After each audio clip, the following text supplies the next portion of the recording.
नमस्कार। अभी नामांकन केंद्र से बाहर निकल कर आ रहे हैं भगत यादव जी। हम पहले तो जानेंगे कि नामांकन केंद्र में जो आज स्क्रूटनी की प्रक्रिया चल रही थी उसमें क्या हुआ, कितने लोग बचे, कितने गए और भगत जी का क्या हाल है। इन्होंने खुद भी यहाँ से नामांकन कराया था।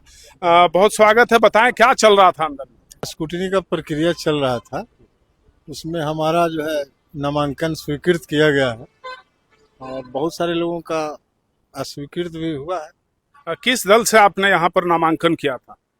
देखिए, हम लोग तो राष्ट्रीय जनता दल के कार्यकर्ता हैं, लेकिन हम लोग निर्दलीय किए हैं। निर्दलीय। आप तो एक बड़े दावेदार थे राजद में भी, टिकट वितरण पर क्या कहेंगे? तो टिकट वितरण पर सवाल ये होता है कि जो जिला के नेता है महागठबंधन का, वो कुछ गलत कार्यों में लिप्त हो गए। जो ओरिजिनल कार्यकर्ता है राष्ट्रीय जनता दल का, जिनका हक बनता है टिकट का, वैसे लोगों को छटनी किया गया है। ये साजिश है। तो आपने शीर्ष नेतृत्व तक अपनी बात पहुंचाई थी कि हम भी चुनाव लड़ने वाले हैं, हम भी चाहते हैं। आप तो पहले भी चुनाव लड़े हैं और आपने निर्दलीय प्रत्याशी के रूप में अपना दमखम हाजिर किया। आप पहले कब लड़े थे चुनाव? हम 2010 में चुनाव लड़े थे। उस समय किस दल से लड़े थे? निर्दलीय लड़े थे। निर्दलीय। तो कितना वोट आया था तब आपको? उस समय 15,777 वोट हमको आया था। 15,777। अब 15 साल बीत गए 10 के बाद, अब तक पार्टी ने आपको एक कैंडिडेट के रूप में नहीं माना, क्या कहेंगे? देखिए, 2010 के बाद लालू जी का कहना हुआ कि अभी आपका उम्र है, इस बार मान जाओ, अगला बार आपको लड़ाया जाएगा। फिर हुआ कि इस बार मान जाओ, अगला बार लड़ाया जाएगा। ऐसे करते करते समय निकलता चला गया।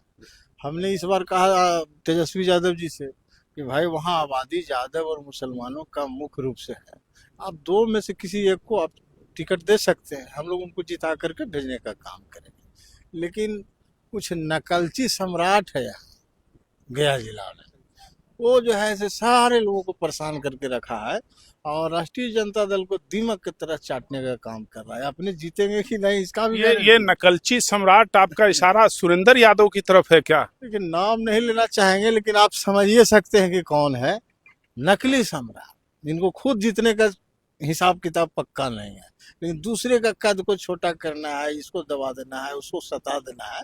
ये अब चलने उलने वाला नहीं। पार्टी का, राजद का यह निर्णय जो यहाँ पर टिकट दिया, ये निर्णय उनके लिए कैसा साबित होगा? बहुत गलत सरघाटी से निर्णय साबित होने वाला है, क्योंकि पिछले बार जिसका आबादी 700 था उसको हम लोग जिंदाबाद करते करते 5 साल बिता दिए। अब जिसका आबादी मात्र 1300 है उसको जिंदाबाद हम लोग नहीं कर सकते हैं। लालू यादव जिंदाबाद करेंगे, लेकिन 1300 जिसका वोट है, मात्र 1300 जिसका आबादी है, उसको जिंदाबाद हम लोग नहीं कर सकते, मरते दम नहीं। यहाँ प्रमोद कुमार वर्मा कैंडिडेट हैं, वैश्य समुदाय से आते हैं। उनकी संख्या सिर्फ 1300 कैसे है? वो 22 हम कैसे कह दे भाई, वो तो सोनार जाति से आते हैं। 22 में तो खचिया से 4 खचिया अपने नेता है, उसको उनको कोई नेता 22 समाज के तो लोग नहीं मानता है। तो ये जमीन टफ होने वाली है राजद के लिए, ये कहना चाहते हैं भगत यादव जी। सुरेंद्र कुमार सुमन जी जो डोभी के रहने वाले हैं, इनकी पत्नी वहाँ ब्लॉक प्रमुख हैं। अपनी थोड़ा सा राजनीतिक जीवन के बारे में बताइए। राजनीतिक जीवन हम लोगों का बड़ा पुराना रहा है। 90 से पहले हम लोगों का परिवार जो है माले पार्टी का समर्थक हुआ करते थे। 90 में जब मुख्यमंत्री लालू प्रसाद यादव बने, उसके बाद से हम लोग पूरे परिवार लालू जी के साथ हैं। आपके भाई थे जिनकी प्रतिमा डोभी में लगी हुई है, थोड़ा उनके बारे में बताइए। हाँ, शहीद बलराम यादव हमारे बड़े भाई हैं। सन 1994 में उनका हत्या किया गया था। तो ये थे भगत यादव जी। ये चुनाव में शामिल हुए हैं शेरघाटी कंस्टिट्यूएंसी से और 15 साल के बाद फिर एक निर्दलीय उम्मीदवार के रूप में ये मैदान में आए हैं।